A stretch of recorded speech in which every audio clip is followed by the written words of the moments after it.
Hi everyone, Sajid Amit here. I just want to do a very quick shootout between the Focal Utopia 2022, so this is the Mark II, and the Meze Empyrean Mark II. So how do these Mark II versions of these respective headphones hold up? A lot of people that entered the hobby, let's say 5-6 years ago, used to cap out or max out with the Meze Empyrean and the Focal Utopia, especially those that didn't want to go all the way up to a $6,000 Susvara or a $6,000 Abyss 5TC. These were the headphones that people would, settle for, quote unquote, because in this sort of price span of 3,000 to 4,000, you basically max out. You might get like 1% more resolution with the Susvara or with the Abyss. You might get 1% better bass slam, or in the case of Abyss, perhaps more than 1% with like a $6,000 product. But you do get most of what the audiophile universe has to offer with these headphones. So these two, I think, do make for an interesting comparison, because a lot of my friends have owned both of them, or still own both of them, and have also owned the OG versions of both of them. This doesn't retain value as well as this does. Like this, I think. So when it came out, it was priced around $5,000. But even for new Utopia 2022 versions, you can now have for less than $4,000 if you know where to look.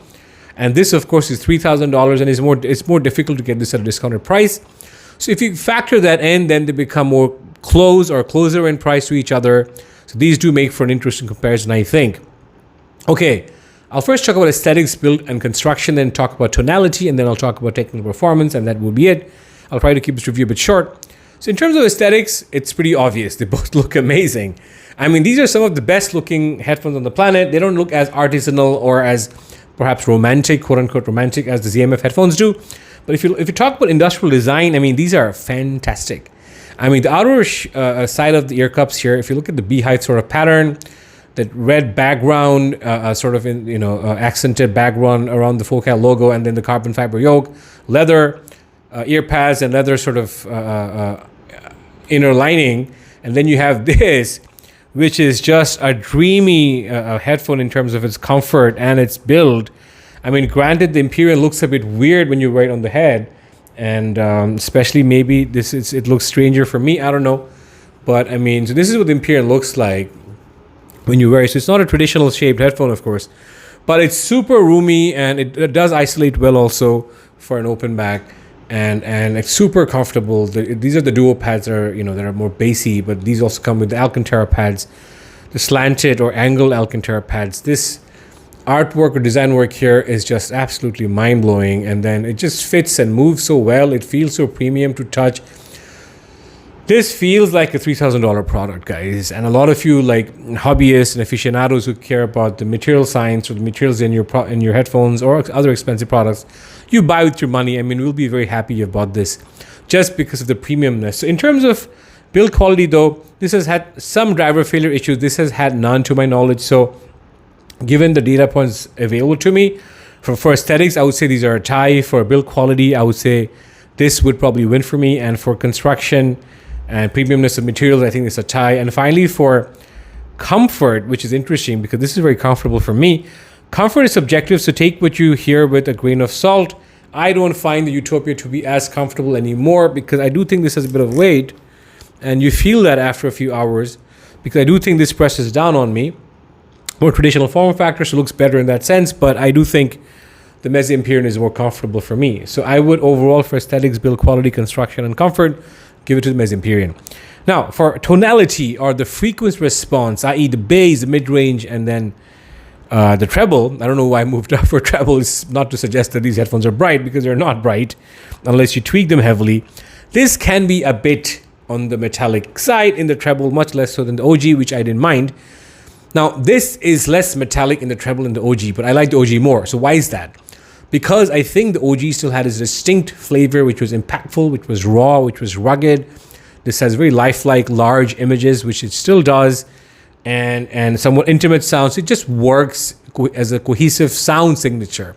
This, I think they sort of tried to tone down the metallicness, and they tried to make it slightly warmer, and overall they've succeeded. So this might appeal to a larger base of people, but for me, it does to some extent lose the magic of the OG.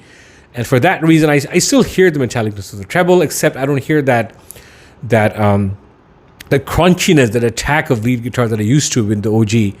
So I sort of think it's a bit of a downgrade tonally. That's just my subjective take. It's safer. Yes, it might be for you, but I didn't like it as much going from the OG to this. The OG was my one of my favorite headphones of all time, and I reviewed that quite extensively.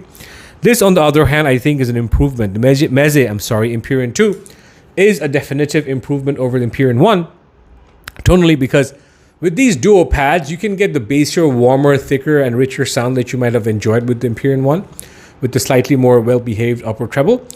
And you can swap out to the Alcantara pads, and you would get more air, more neutrality, more transparent sound signature. So it really does double up as two headphones in one. And so for that reason alone, tonally, I would give it to the Meze Empyrean over the Utopia.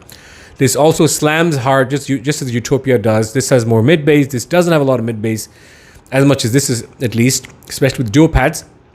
And overall, I love the bass here. I also really enjoy the bass here, especially the dynamic slam. But this is no slouch either. But overall, everything considered, I think this is a better headphone, tonally speaking. Now, in terms of technical parameters, I think this is more resolving, so that's worth keeping in mind. This still will out-resolve the Empyrean and give you the finer nuances and the last pieces of data or information in your music, which this will just by a hair struggle to live up to. Soundstage wise, I find this to be wider than this. This is a pretty narrow sounding headphone, but not narrow in a way that feels claustrophobic or unreal. It's just a very headphone-like presentation. The Utopia does, however, have a greater depth to the stage. This, I think, overall has better height, which is saying a lot because this also does height well. Soundstage wise, it's a close call, but I would give it to the Empyrean just because it sounds wider. Imaging wise, they're both very impressive. I think the Focal Utopia would just nip the Empyrean because it does have some crazy ass imaging going on with amazing height and very well layered images and very distinct images. So this would just win it for me for imaging.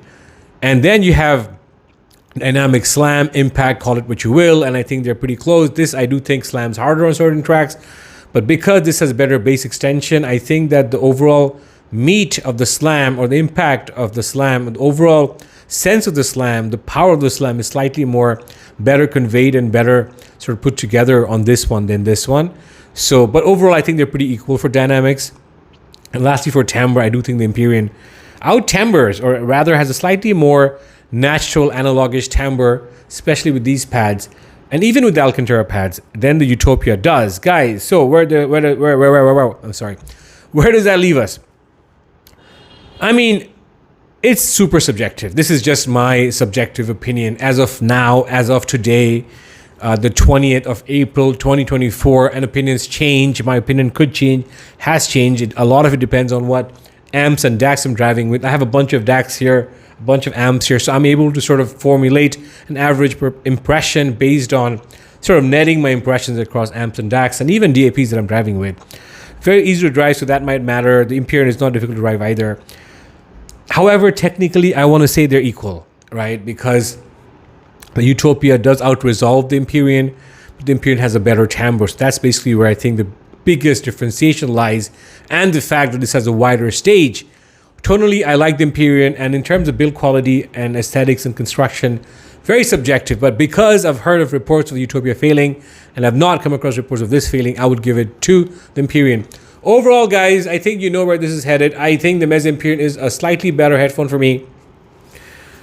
However, a lot of you decide on your purchases based on how much data you get from tracks and how much resolution you get. If resolution is your basic or your definitive denominator or your deciding factor with which you determine what headphone to get, this is perhaps for you. But for me, if you're looking for an all-rounder, something that's more than a jack of all trades but close to a master of all trades, that would be the Meze Empyrean II, guys, for me. That's it for me, guys. I hope this review was interesting and useful. If this was, give this video a like and follow my channel. And I'll leave a link to buy either of these headphones in the description section of this video. Peace out, and I'll see you in the next one. Bye-bye.